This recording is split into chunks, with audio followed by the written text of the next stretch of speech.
much. And with that, we'll open this up to questions. If anyone has some questions for really anyone on the stage, as well as those that are here to support us, be happy to entertain questions. Yes, sir. If I may take the devil's advocate just for 1 minute, I know I might get my report card with that order. I might have to go to detention. But I would like to ask this because some teachers have mentioned it to me, and I'm going to pass it on to you. They're concerned that anytime you get a federal waiver or something from the government, you have to give up something in return. But they have concerns that, once again, they won't be allowed to teach reading and math and writing in the classrooms.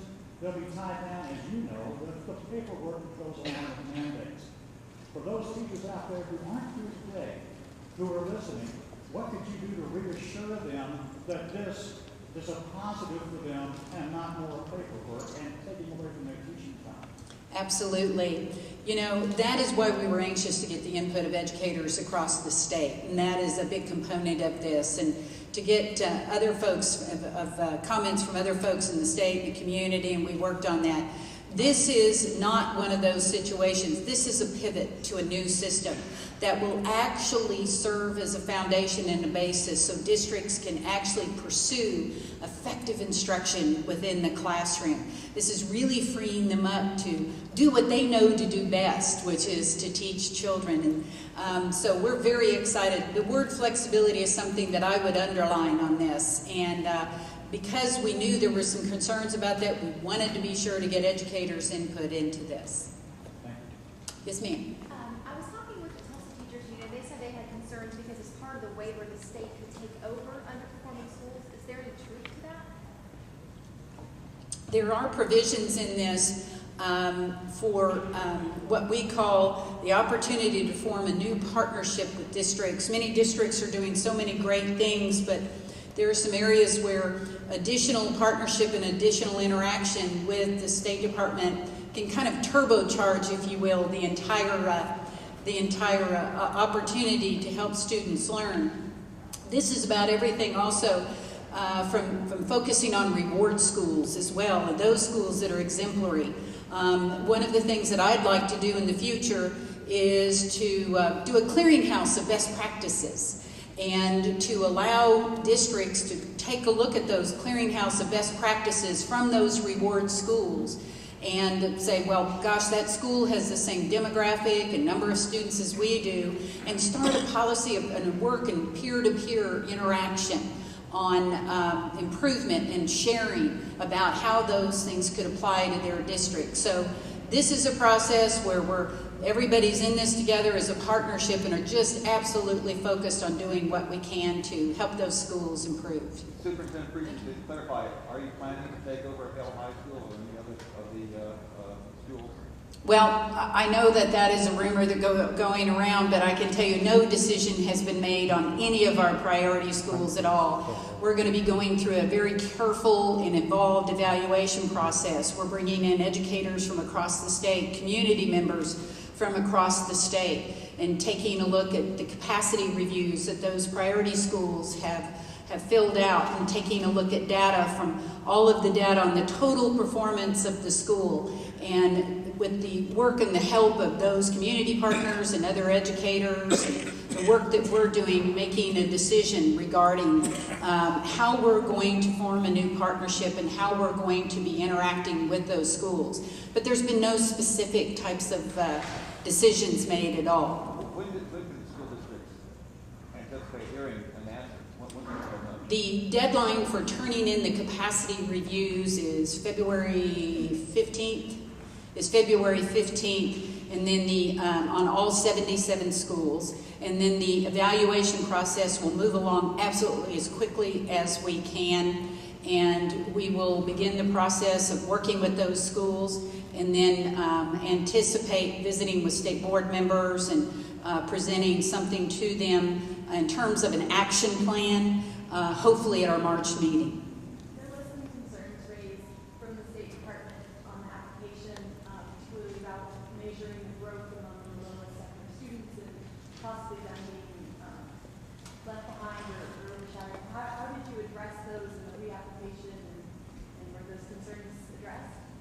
Yes, as a matter of fact, we were complimented in that area by USDE. This is one to where we had a certain number of schools that we were supposed to name to the focus schools group, which is above the lowest 5% of performing, we're the 20% above that. And we actually increased that number of schools so we could increase the focus on those students and those subgroups. And we focused on various policies and procedures that would assure that we're able to show growth for each of those students, as well as a high participation rate in overall improvement. Barresi, I have a question. And I've actually read most of the grant, and I'm so glad I didn't have to work on it. It's very detailed, but in the grant it talks about EMOs, education management organizations, I think that is. Are these private companies that you're going to contract with to perhaps take over schools? And if they do come in and do something with the schools that comes about, will they have to hire Oklahoma State certified teachers? They let other teachers go? Sure. There's multiple options that, in working with the districts and forming these new partnerships, we can discuss multiple options that are available to them. And it really is going to get down to this, of talking with the administrators in those districts and finding out what is best for those students, along with the data we have and the work that we're doing with them, of taking a look and kind of more of an iterative process of looking at a wide range of options that are available to help manage those schools. So are these private companies? That's what Yes, many of them are private companies, and they're companies that are possible to be brought in. No decision has been made on them, but yes, they will be required to hire Oklahoma certified teachers as well. Yes, ma'am. You bet. What key elements are you going to use in making decisions about what action to take as a priority? You know, it's very important to get an overall view of how each school is performing and to really hear their story being told about all of the work that is being done for the students in those schools. We thought it was critical that we not just look at raw data having to do with test scores. That wouldn't be fair. And so the capacity reviews are a way for each district, each school for that matter, to, if you will, sing their song and to be able to show all of the work that they are doing. We think it's very important that we have as complete a picture as possible as to the performance and all of the work that is going on in those schools. Is it fair to say that your preference would be to keep schools under local control?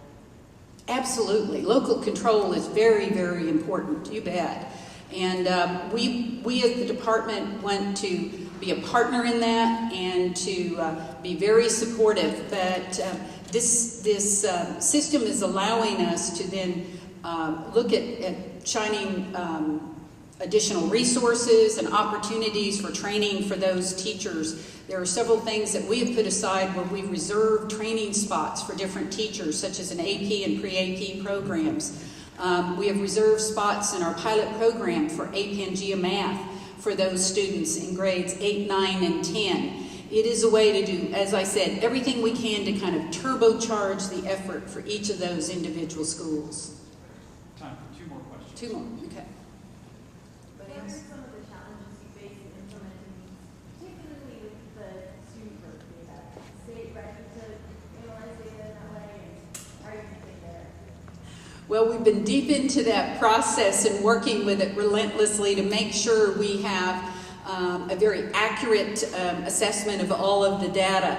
And in one of the things that we'll look forward to in continual improvement of that data, the quality of that data that comes to us, is to be able to initiate, possibly if we can, benchmark testing as well for teachers. We think that's critical.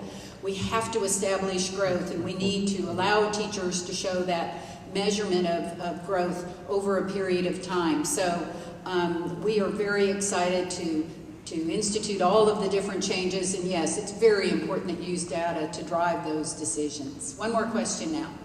If the state does choose to take over some underperforming schools, will that happen next school year at the earliest, or is there a timetable in place for something? If that happens, it would be initiated within the next school term, the 2012-2013 term.